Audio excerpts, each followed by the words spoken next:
আজি মই আহিলোঁ দেওশাল মন্দিৰত। হেল্ল' বন্ধুসকল, মই আছোঁ আজি জাগিৰোড দেওশাল মন্দিৰত আৰু নতুন বছৰ সকলোকে শুভেচ্ছা জনাইছোঁ। মই মীনাংকৰ দাদু মোৰ ইউটিউব চেনেল আৰু মোৰ ফেচবুক পেজলৈ সকলোকে স্বাগতম জনাইছোঁ। আৰু মই আছোঁ বাহিৰত আছোঁ, বৰ্তমান দেওশাল মন্দিৰৰ বাহিৰত আছোঁ। তো আপোনালোকক মই মেইন গেটখন দেখুৱাই দিছোঁ। এইখন গেটেৰে আপোনালোকে ভিতৰলৈ যাব লাগিব আৰু যিসকলে অহা নাই তেওঁলোকৰ কাৰণে এই ভিডিঅ'টো বনাইছোঁ, তেওঁলোকে আহিব পাৰিব। আৰু আজি অলপ মানুহ বেছি যেন লাগিছে, কাৰণ আজি নতুন বছৰ প্ৰথমটো দিন, অলপ মানুহ যেন লাগিছে। তো বেলেগ দিনাখনো মানুহ হয়, যে আজি অকল হৈছে তেনেকুৱা নহয়, বেলেগ দিনাখনো মানুহ হয়, বহুত মানুহ হয়। তো যিহেতু আজি অলপ বেছি যেন লাগিছে আৰু নতুন বছৰ বুলি, তো এইখন হ'ল আপোনালোকৰ নতুন যিটো নতুন মন্দিৰটো এইখন মেইন গেট।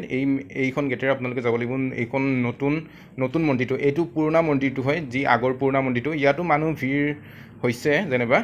তো এইটো পুৰণা মন্দিৰটো হয়। তো আপোনালোকক মই নতুন মন্দিৰটো দেখুৱাই দিওঁ অলপ। এইটো হ'ল নতুন মন্দিৰ, দেওশাল মন্দিৰ।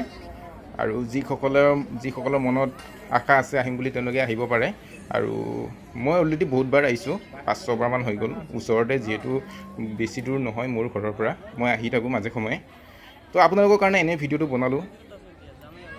মই আহিছিলোঁ বাইদেউ আৰু ভিনদেউৰ লগত, আৰু মই ভিৰ দেখা পাই নাযাওঁ বুলি ক'লোঁ মন্দিৰৰ ভিতৰলৈকে। তো বাইদেৱে ভিতৰলৈকে গ'লে বুজা দিব আহিছিল, আৰু ভিনদেউ আৰু মই বাহিৰতে থাকিলোঁ। আৰু যিসকলে অহা নাই তেওঁলোকে আহিব পাৰিব, তেওঁলোকৰ কাৰণে মই ভিডিঅ'টো বনাইছোঁ। তো ভিডিঅ'টো বেছি দীঘলীয়া কৰি নাথাকোঁ যেনেকুৱা, কাৰণ মোৰ বেলেগ এজেগাত যোৱা কাম আছে। আৰু মই বাহিৰলৈ ওলাই আহিলোঁ।